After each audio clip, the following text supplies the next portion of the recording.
Welcome back. इस वक्त हमें ज्वाइन किया है सेनेटर हुमायूं महमूद ने, जो कि मेंबर हैं कायमा कमेटी बराए इंफॉर्मेशन टेक्नोलॉजी। बहुत शुक्रिया सर आपके वक्त का। सबसे पहले ये बताइए कि आप सेनेट की स्टैंडिंग कमेटी में मौजूद थे जहां ये मामला internet connectivity, internet slow down का आपके सामने आया, तो उस कमेटी की क्या फाइंडिंग्स थी मेमन साहब?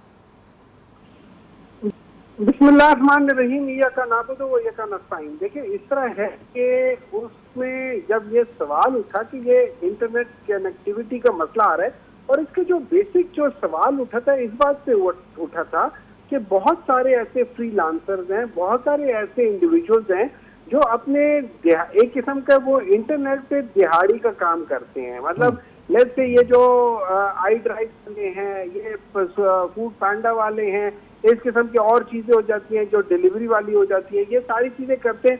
अब वो उनकी रोजगार पे ये एक बहुत जबरदस्त किस्म का इसका इम्पैक्ट, नेगेटिव इम्पैक्ट आ रहा था। इसका ओवरऑल जो है पाकिस्तान में तकरीबन 300 to 500 मिलियन डॉलर का इम्पैक्ट आया है। और कितने लोग ऐसे हैं जो इसमें बहुत, तो हमने उस लिहाज से सवाल उठाया था जिसमें मिनिस्ट्री ने और जो पीटीए है उन्होंने, पीटीए ने तो कहा कि इसका हमसे कोई ताल्लुक नहीं है। अब पीछे रह गए मिनिस्ट्री ने इस पे अपनी बात, मतलब ये कह दिया कि हम आपको बताएंगे क्या है। जब हमने ज्यादा खरीदा तो उन्होंने कहा कि ये मतलब ऑब्वियसली एक सिक्योरिटी के लिहाज से वो अपनी जगह बिल्कुल ठीक ठाक है कि जरूर सिक्योरिटी होनी चाहिए, लेकिन एट द सेम टाइम आप सिक्योरिटी के लिहाज से जब उसको एड्रेस कर रहे होंगे तो आपने देखना होगा कि इसका कितना नुकसान है। तो कॉस्ट टू बेनिफिट रेशियो के लिहाज से हमें देखना पड़ता है। फिर याद रखें, ये इसमें जो एक चीज होती है फाइबर, वो होता है, स्पेस होता है, ये एक किस्म का वो होता है, क्या कहते हैं, एक हब होता है, जो बिजनेस एक्टिविटी का हब होता है। इसमें होता ही है कि जब लोग इंटरनेट में उनको मुश्किलात हो रही है वो वीपीएन यूज करते हैं।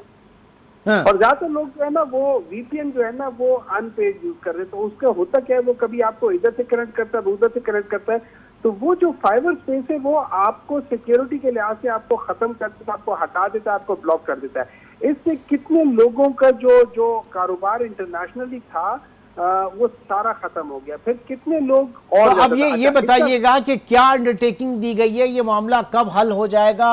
अभी तो सिर्फ उन्होंने कहा कि आपको हम बताएंगे कि हुआ क्या है। देखिए, इसका अगर आप मुझसे पूछे तो ये अगर मतलब सही मानों में देखा जाए, ये इस तरह है कि एक हाई स्पीड रोड है, ठीक है, जैसे आप ये समझ ले मोटरवे है या फ्रीवे है। अब आप उसके ऊपर एकदम नाके लगा दें, चेकिंग पोस्ट लगा दें, आप बताएं ट्रैफिक के साथ क्या होगा? ट्रैफिक एकदम वहां पे आके रुक जाएगी, वहां पे बॉटल नेक होने शुरू हो जाएंगे, क्योंकि आपने हर एक चीज को वहां पे रोक के चेक करते हुए जाना है। बिल्कुल उसी तरीके से ये सारी चीजें वहां रुकनी शुरू होगी। तो आपका ओवरऑल मीडिया के ऊपर या आपका ओवरऑल ये सारी चीजें स्लो डाउन होंगी, और ये उस वक्त तक होंगी जब तक ये रहेगा। ये मेरी एक अंडरस्टैंडिंग है, ठीक है। अब मेरा उससे कोई ताल्लुक नहीं है, ये क्या कह सकते हैं, ये आईटी के साथ ताल्लुक नहीं है, लेकिन एक ये सिंप्लीफाइड सोल्यूशन मैं आपको बता रहा हूँ कि ये चीज है। अब इसको कब तक हम इसको ठीक करेंगे, क्या करेंगे, कितना कर सकेंगे? उन्होंने कहा था चंद दिनों के लिए, महीने डेढ़ महीने, तो हम सब ने, आपने, मैंने, हर एक ने नोटिस किया हुआ है। और इतना हो गया कि इसका एक बहुत सख्त इम्पैक्ट, फाइनेंशियल इम्पैक्ट आ रहा है। वहां पे हर एक बंदा इसके लिए रो रहा था कि यार ये क्या हो रहा है, कैसे हो रहा है। तो इस पे सवाल उठा था। आप देखते मेरे ख्याल में उन्होंने कहा था कि वो एक हफ्ते में हमें बता देंगे। तो लेट्स सी कि नेक्स्ट वीक में या उसमें कब बताएंगे, क्या बताएंगे, कैसे बताएंगे। So will have to find it out. ठीक है, बहुत बहुत शुक्रिया। सेनेटर हुमायूं महमूद साहब हमारे साथ मौजूद थे और स्टैंडिंग कमेटी जहां पे ये मामला उठा वहां का आंखों देखा हाल हमारे साथ शेयर कर रहे थे। जी आजम साहब, सूरत हाल आपके सामने। जी बिल्कुल, मैं तो ये कहूँगा कि ये बहुत गलत टाइम चूज़ हुआ है हमारे हिसाब से। एग्जैक्टली, मैं ज़रा टाइमिंग्स के ऊपर भी आना चाह रहा था कि एक होता नहीं, क्योंकि एक अपॉर्चुनिटी मिलती है बांग्लादेश को देखते हुए, क्योंकि वहाँ पे जिस तरीके से इस वक्त इंटरनेट आउटेज वगैरह है, और हमने देखा कि जब कोविड था तो कोविड में पाकिस्तान जो है वो पाकिस्तान को बड़े अच्छे ऑर्डर्स मिले थे।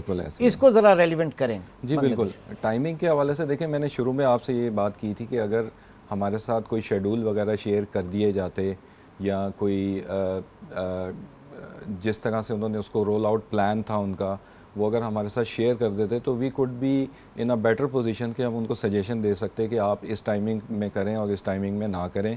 इस तरह की ट्रैफिक को आप पहले स्टेप में कर लें, सेकंड टाइप की ट्रैफिक को आप सेकंड टाइम में कर लें, स्टेप बाय स्टेप करते। अब ये जिस टाइम के ऊपर ये सारी चीज़ें हो रही हैं, उस टाइम पे आपको पता है इस वक्त सब कॉन्टिनेंट में अगर आप देखें तो हमारे पास राइवल्स कौन कौन से मौजूद हैं। हमारे पास इंडिया है, हमारे पास बांग्लादेश है, हमारे पास श्रीलंका है, ठीक है। तो आप देखें कि इस वक्त जो है वो बांग्लादेश में भी इंटरनेट बंदिश के मामला चल रहे हैं। तो ये बड़ा अच्छा टाइम है था भी कि जिसमें हमारी जो फ्रीलांस कम्युनिटी है उनको जो डेली बेसिस के ऊपर जो काम मिल रहा था उसके अंदर भी इम्प्रूवमेंट आ रही थी। इसी तरह से जो आईटी कंपनीज़ को जो प्रोजेक्ट जो हैं वो लैंड हो रहे थे उसमें भी इम्प्रूवमेंट हम देख रहे थे। और आपने देखा है कि हमने जो है वो लास्ट ईयर के मुकाबले में 24% ग्रोथ रेट भी रजिस्टर कराया है। हालांकि इंडस्ट्री जो है वो बड़े सख्त किस्म के माहौल से गुजर रही है, ईज़ ऑफ बिज़नेस के बड़े चैलेंजेस हैं, फिर उसके ऊपर जो है वो सैलरी टैक्स ने बहुत बड़ा हिट मारा है हम लोगों को। ठीक, तो ये सारी चीज़ें देखते हुए भी अगर इंडस्ट्री परफॉर्म कर रही है, उसके बाद जो हमारी एक मेन रिक्वायरमेंट है इंटरनेट की अगर उसको डिसरप्ट कर दिया जाता है और हमें उसके शेड्यूलिंग का नहीं पता, हमें उसके मैग्नीट्यूड का नहीं पता कि कब तक ये सिलसिला चलता रहेगा, तो इसका जो फाइनेंशियल डैमेज करंट टाइम का है वो तो शायद हम कैलकुलेट कर लें, लेकिन ये बिल्कुल तूफ़ान वाली कंडीशन है कि तूफ़ान जब गुजर जाएगा तो फिर हमें पता चलेगा कि ये ट्रांजिशन जो है एक बेहतर तरीके से भी हो सकती थी। ये ट्रांजिशन फेज जो है एक मैनेजर से बेहतर तरीके से भी हो सकती थी, होना चाहिए था। हमें ऑन बोर्ड लेना चाहिए था इनको, ताकि हम भी अपनी सजेशंस देते, क्योंकि देखिए इसके मेन अफेक्टी कौन है, हम लोग हैं। और हमसे जो है वो उम्मीदें की जाती हैं कि हम एक ऐसे सेक्टर से ताल्लुक़ रखते हैं जो पाकिस्तान की इकॉनमी को जो है वो ऊपर ले जा सकता है इस वक्त। तो आई थिंक गवर्नमेंट को भी चाहिए कि हमें इसमें इम्पोर्टेंस जो है वो देनी चाहिए। यकीनन सूरत हाल जो है वो काफ़ी संजीदा है। इस वक्त शमीम राजानी ने भी हमें ज्वाइन किया, जो कि ई कॉमर्स एक्सपर्ट हैं, एंटरप्रेन्योर हैं। आपके वक्त का कितना सिवियर इशू हो चुका है पाकिस्तान में ऑनलाइन बिजनेस, पाकिस्तान में ई कॉमर्स, पाकिस्तान के फ्रीलांसर्स, और एक ऐसे वक्त में कि जब बांग्लादेश में जो सिचुएशन है, पाकिस्तान इस वक्त इस इंडस्ट्री के हवाले से फ़ायदा उठा सकता था, कैपिटलाइज कर सकता था। जी बताइएगा शमीम राजानी।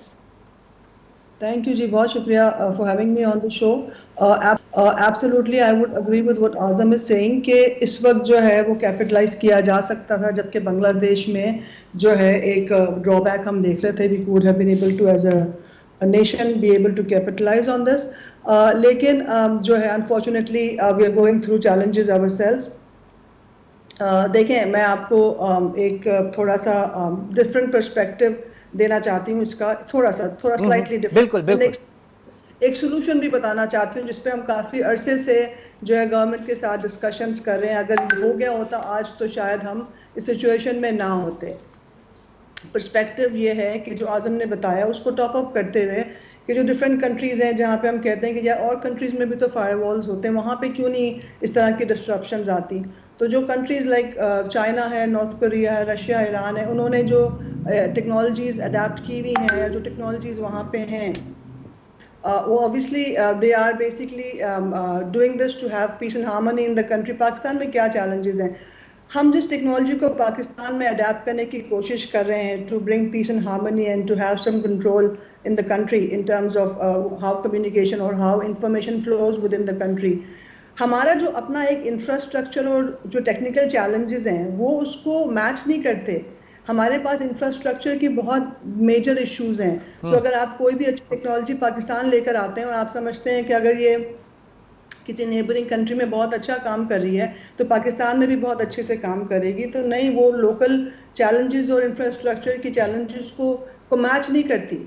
तो इसलिए जो है इस वक्त बहुत ज़्यादा डिसरप्शन हो रही है, जैसे कि आज़म ने भी बताया, आप भी बता रहे हैं कि जो है from health care to education to online working, home grown industries, freelancing, हमारी अपनी इंडस्ट्री, ये बहुत ज़्यादा रिलायंट है ओवर इंटरनेट यूजेज पिछले कई सालों से। अब यानी आपने जो पॉइंट इस वक्त रेज किया कि जो इंफ्रास्ट्रक्चर के चैलेंजेस हैं वो सबसे पहले जरूर, दुनिया में किसी भी एडवांस कंट्री में अगर फायरवॉल है वहाँ पे ये सिस्टम इन प्लेस है तो वो हम उसी तरीके से यहाँ पर करें, क्योंकि वहाँ पे जो गिवन सिनेरियो है, वहाँ पे जो उसकी जो इंफ्रास्ट्रक्चर, ये सारी चीज़ें बड़ी उनको सूदमंद रहती हैं। पाकिस्तान में ये एक मसला है। एक छोटा सा ब्रेक, लेकिन ब्रेक के बाद मेरा सवाल ये होगा कि फिर अब इन हालात में सॉल्यूशन क्या था, ये हम जानेंगे। हमारे साथ शमीम रजानी भी मौजूद हैं और मोहम्मद आजम मुगल भी मौजूद है। एक छोटे से ब्रेक के बाद इसके ऊपर ज़रा बात करते हैं।